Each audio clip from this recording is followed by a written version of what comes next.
So does Easter come from Ishtar?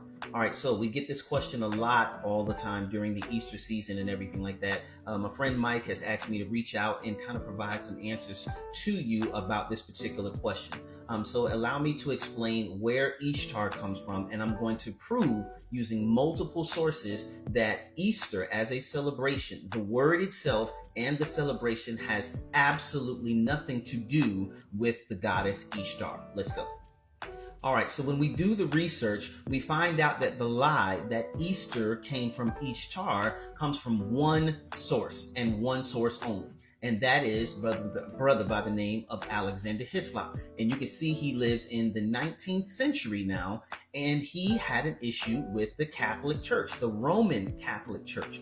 He believed that the Roman Catholic Church had been infiltrated in all of their particular holidays, and everything that was taking place within the Catholic Church had been influenced and taken directly from Babylonian paganism. Now we're going to show you that this is absolutely not true. So watch what Hislop does. So Hislop has an issue with the Catholic Church and begins thinking and that Christmas, Easter, and all of these holidays within the Christian calendar are coming from Babylonian paganism. That's why he calls it the two Babylons. He believes that the Roman Catholic Church is the new Babylon, which is coming from the old Babylon. All right, so again, he starts with an assumption, then goes looking for information to back it up. Now, if you do a quick Google search on the internet, you will easily see that every source out there is demonstrating that Hislop was wildly off in his research. This brother had people that were married together, Semiramis and Tammuz and people like that, that were not even existing in the same century. So his work has been completely discredited, and every scholar knows that, which is why you don't ever hear anything about it. But let's go forward, and I want you to see the quote directly from him. So you see here, what means the term Easter itself? It is not a Christian name. It bears a Chaldean origin on its very forehead. Easter is nothing more than Astarte. Well, how do you know that? Well, that's one of the titles of Beltis, the Queen of Heaven, whose name, as pronounced by the people of Nineveh, was evidently identical. So the name, according to him, is identical with that now common use in this country. And what is that name? This name is found in the layer on the Assyrian monuments is Ishtar. So did you catch what he said? Read it again. Alexander Hislop in the two Babylons is literally saying that he believes that Easter has come from Ishtar simply because the name sounds identical. I mean, where's Kevin Samuels? Because you just simply cannot make this up. Not any historical data, not any archaeology, not any written documents, not any sources, but the names sound identical. And that's where the lie comes from. So let's look at this even further. Why is it that atheists can realize historical information that for some reason that Christians cannot? I have not been able to figure this out. But you can see here, even this atheist website, which is giving them history and at least teaching them truth, definitely goes about letting them know that this was a stupid initial assumption and it definitely had no evidence to support it. All right? You ever heard the lie that Nimrod was born on December 25th? All that stuff, guess where that came from? You better believe it. The same source, Alexander Hislop. All of this stuff that Christians are constantly debunking on the internet every year comes from this same guy.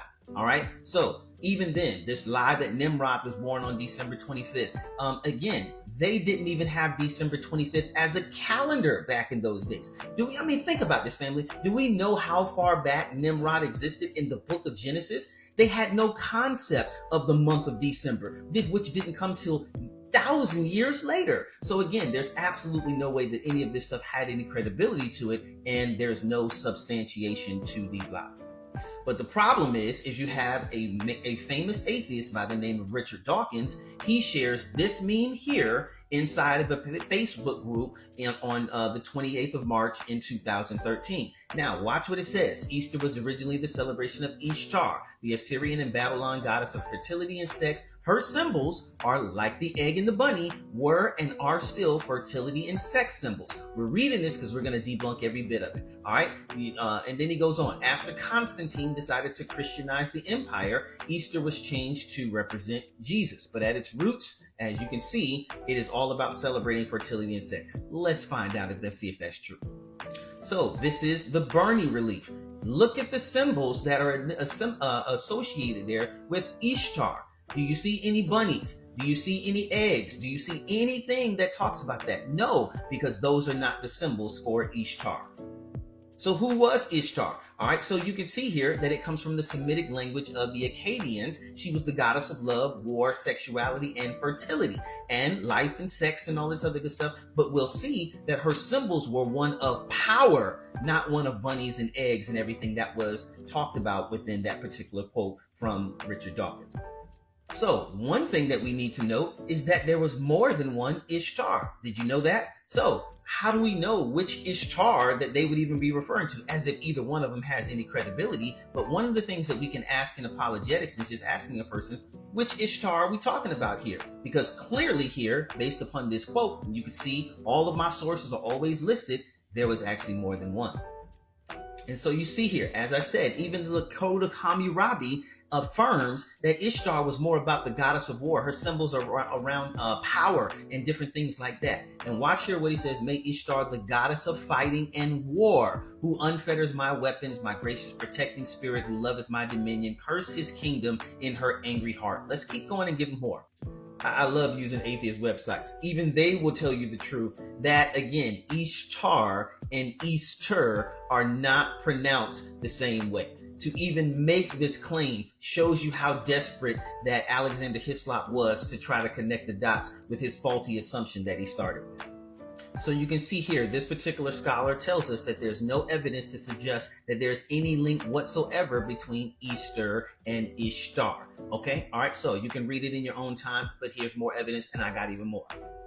Now, where did Easter come from, you ask? Here's this same scholar, PhD now, who's telling us that we find that Easter is a cognate of that in two languages, English and German, Oster. All right, it is not derived from a phonetic variant of Ishtar, as both the Christian Billboard and Dawkins seem to think. He's referring back to Dawkins in that original quote. So again, we can see that this is not true whatsoever.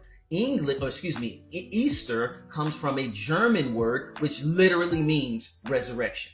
It comes from a German word that literally means resurrection. Fact checking.